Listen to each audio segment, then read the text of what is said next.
நம்முடைய வாழ்வின் ஒவ்வொரு சம்பவங்களும் திருமறை சொல்லுகிறது அன்பார்களே நன்மைக்கு எதுவாக. இது ஆங்கில மொழிபெயர்ப்புல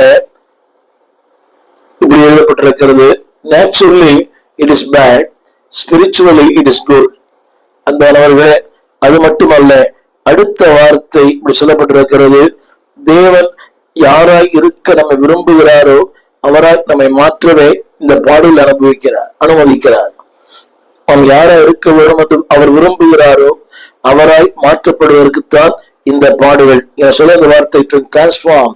முதல்ல சொன்னேன் developing the image of Christ. இரண்டாவது அன்பான to be a first place. மூன்றாவதாக சொல்கிறது டு டிரான்ஸ்ஃபார்ம் த பர்சன். அந்த நபரை அந்த தேவனுடைய சாயலுக்கு ஒப்பாக மாற்றும்படியா.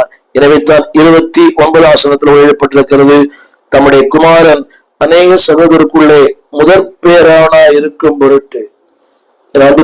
எல்லாருக்கும் முதன்மையா இருக்க விரும்புகிறார்கள்.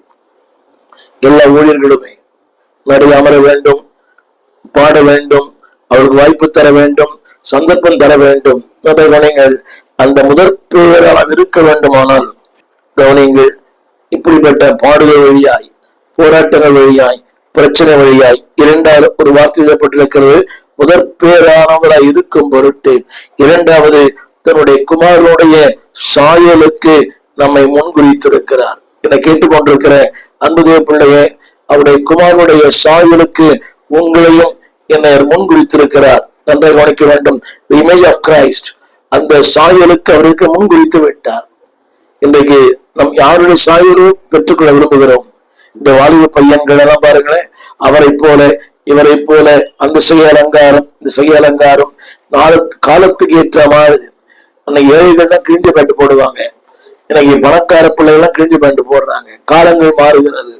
அன்பான பிள்ளையே, அவருடைய சாயலுக்கு உன்னை முன்குறித்திருக்கிறார். அதை விரும்புங்கள். எல்லாருக்குள்ளேயும் ஒரு மன அழுத்தம் இருக்குது.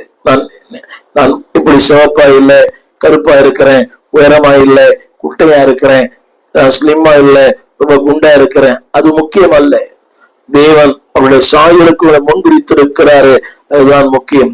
இந்த உலகத்துல வண்ணங்கள் பேசும், நித்தியத்திலே எண்ணங்கள் பேசும்.